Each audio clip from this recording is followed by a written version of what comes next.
Hello dear student. जो हमारा last lecture था उसमें हमने डॉट प्रोडक्ट की बात की थी कार्टेजियन फॉर्म में, कि कार्टेजियन फॉर्म में डॉट प्रोडक्ट क्या होती है। हमने कार्टेजियन फॉर्म में डॉट प्रोडक्ट का ये फॉर्मूला भी निकाला था। ठीक है ना। आज हम बात करेंगे कुछ एक प्रॉपर्टीज़ की, कि डॉट प्रोडक्ट की प्रॉपर्टीज़ क्या क्या है। देखिए, सबसे पहली प्रॉपर्टी है dot product of two vectors is commutative in nature. आपको पता ही है कम्यूटेटिव का मतलब क्या है। कम्यूटेटिव का मतलब है आप चाहिए ए डॉट बी कर दें, चाहे आप बी डॉट ए कर दें, दोनों का जो रिजल्ट हो क्या आएगा, सेम आएगा। It means A dot B is equals to B dot A. तो ये कम्यूटेटिव है। दूसरी प्रॉपर्टी है dot product is distributive in nature. Distributive का भी आपको पता है A dot B plus C, मान लीजिए कोई आपके पास में वेक्टर्स हैं जिनका रिजल्टेंट आपको निकालना है।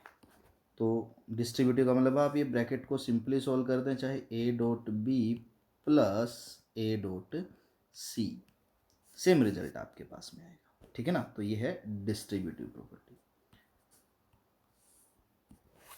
एक तीसरी प्रॉपर्टी और है डॉट प्रोडक्ट की, मैं यहाँ पर मेंशन कर देता हूँ कि मान लो आपके पास में कोई दो वेक्टर हैं। समझ लीजिए एक बार कि ए और बी दो वेक्टर हैं। आपने क्या किया, बी को किसी भी कांस्टेंट सी से मल्टीप्लाई कर दिया और फिर इन दोनों की डॉट प्रोडक्ट की। तो ये तीसरी प्रॉपर्टी क्या कहती है, ए डॉट सी इंटू में बी कांस्टेंट से मल्टीप्लाई कर दिया is equals to C into में ए डॉट बी होगा। इसका मतलब है कि आप चाहे किसी भी यहाँ पर मल्टीप्लाई में ध्यान रखना, चलो ये कांस्टेंट है।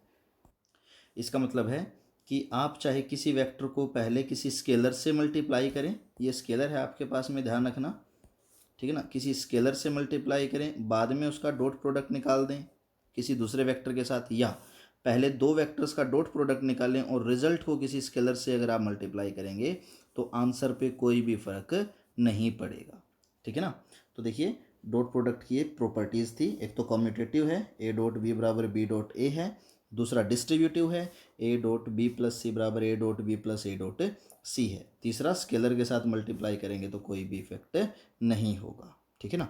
नेक्स्ट देखते हैं। देखिए, नेक्स्ट है एप्लीकेशंस डॉट प्रोडक्ट की। देखिए, वैसे तो डॉट प्रोडक्ट की बहुत सारी एप्लीकेशंस हैं, हम आगे टॉपिक्स के साथ उन्हें पढ़ेंगे, एक्सप्लोर भी करेंगे, पर एक एप्लीकेशन पे मैं स्पेशल फोकस अपना भी रखूँगा। ठीक है। पहले मैं एक दो एप्लीकेशंस के नाम आपको बता देता हूँ डॉट प्रोडक्ट की। देखिए, सबसे पहली एप्लीकेशन है डॉट प्रोडक्ट की किसी भी बॉडी का वर्क डन फाइंड आउट करने में। अच्छा, ये कैसे वर्क डन में यूज़ होती है, ये हम वर्क एनर्जी वाले चैप्टर में पढ़ेंगे। ठीक है ना। दूसरी एप्लीकेशन है डॉट प्रोडक्ट की किसी भी बॉडी की इंस्टेंटेनियस पावर निकालने के लिए। ये इंस्टेंटेनियस क्या होती है ये भी हम आगे पढ़ेंगे, पावर हम वर्क एनर्जी वाले में पढ़ेंगे, यानी कि इन दोनों को हम डिटेल में देखेंगे। तीसरी प्रॉपर्टी होती है इसकी, अगर सॉरी एप्लीकेशन की बात करें तो मैग्नेटिक फ्लक्स निकालने में या इलेक्ट्रिक फ्लक्स निकालने में, ये हम +2 क्लास में पढ़ेंगे। ठीक है।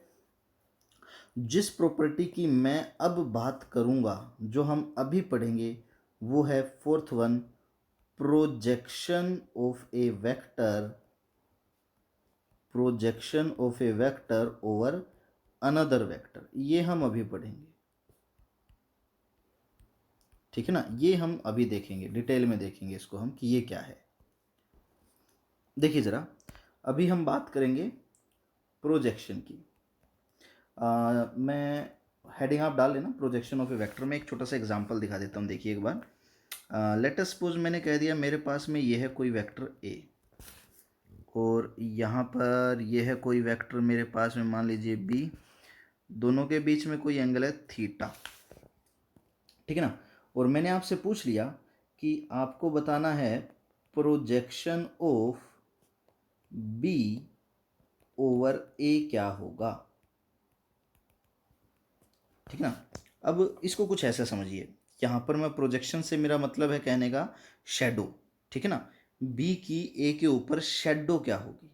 अब देखिए, हमें शेडो निकालनी है, तो मैं क्या करता हूँ, यहाँ से एक परपेंडिकुलर डाल देता हूँ, ये 90 डिग्री डाल दिया।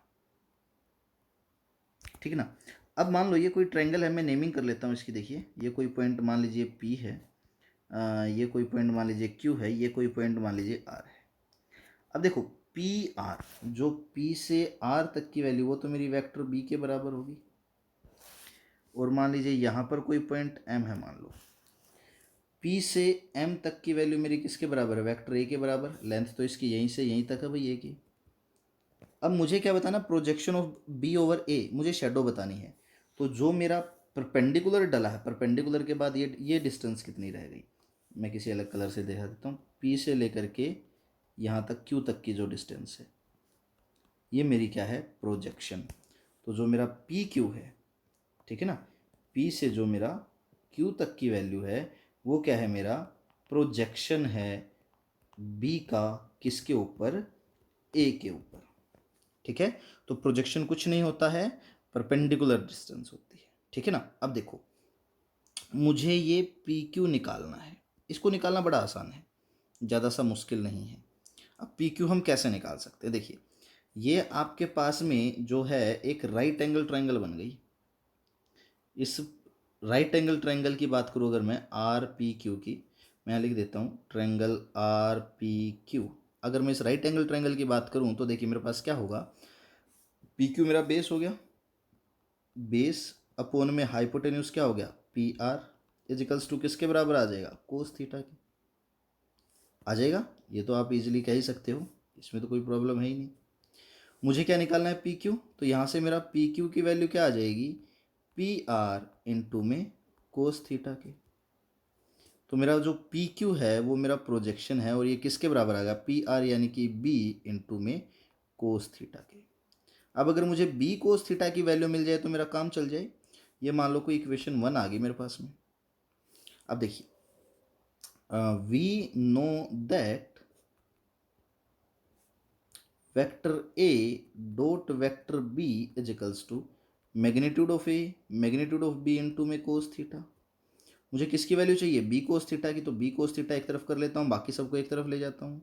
तो मेरा बी कोस थीटा क्या बन जाएगा, vector A dot B divided by magnitude of ए।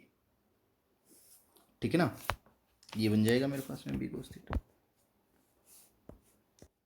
अब यहाँ से भाई बी कोस थीटा मेरा क्या था, बी कोस थीटा तो मेरा पी क्यू के बराबर था। तो P Q is equals to A dot B divided by क्या आ गया, ए के। इसको आप किसके बराबर भी कह सकते हो, बी कोस थीटा के भी। और जो पी क्यू है मेरा वो क्या है, प्रोजेक्शन है, किसका, बी का, किस पे, ए पे। तो बी कोस थीटा भी मेरा किसको रिप्रेजेंट कर रहा है, यहाँ पर बी कोस थीटा मेरा रिप्रेजेंट किसको करने लग गया, प्रोजेक्शन ऑफ बी किसके ऊपर, ओवर ए। तो यहाँ से देखिए पी क्यू या बी कोस थीटा प्रोजेक्शन किसके बराबर आ गया, A dot B divided by A के। ठीक है ना, तो ये है प्रोजेक्शन किसका, बी का ए के ऊपर। ठीक है, अब आपको देखिए आपको करना क्या है, अपने कॉपी में आपको करना है, आपको निकालना है यहाँ पर projection of A over B, यानी कि आपको ए का प्रोजेक्शन निकालना है किसके ऊपर, बी के ऊपर। ठीक है, projection of B over A मैंने निकलवा दिया, projection of A over B आपको निकालना है। कुछ एक बच्चे जिनको अगर ये कंसेप्ट समझ में आ गया होगा तो वो सीधा यहाँ से आंसर भी निकाल सकते हैं, उनको पता है आंसर क्या आना है। ठीक है ना, आंसर आना है ए कोस थीटा बराबर है A dot B divided by magnitude of B. अब निकाल के देख लेना। अब देखिए ये तो था प्रोजेक्शन, समझ में भी आ गया हमें, कोई ज़्यादा बड़ी प्रॉब्लम नहीं है, कोई इशू भी नहीं है। पर बात यह है कि यूज़ कहाँ करेंगे, कैसे करेंगे। देखिए इसका एक बहुत अच्छा क्वेश्चन है मेरे पास में, बहुत अच्छा एक क्वेश्चन है। देखिए you have to find the component of vector 3i plus 2j along the direction of I plus j and I minus j। तो मैं I plus j के साथ बता देता हूँ। तो देखिए आपके पास में कोई वेक्टर a है 3i plus 2j, कोई वेक्टर b है I plus j। कंपोनेंट का मतलब टुकड़ा बताना है, प्रोजेक्शन बताना है, किसका, ए का, along the direction of I plus J. देखिए अब मान लीजिए मैं डायग्राम बना देता हूँ, इधर है मेरे पास में मेरा बी, इधर है मेरे पास में मेरा ए, ये कोई एंगल है थीटा। मुझे ए का टुकड़ा बताना है किसके साथ, बी की डायरेक्शन में क्या होगा, बी के साथ बताना है। ठीक है ना। तो इसका मतलब है मुझे ए का प्रोजेक्शन निकालना है। तो ए का अगर मैं प्रोजेक्शन यहाँ देखूँ तो देखिए क्या होगा।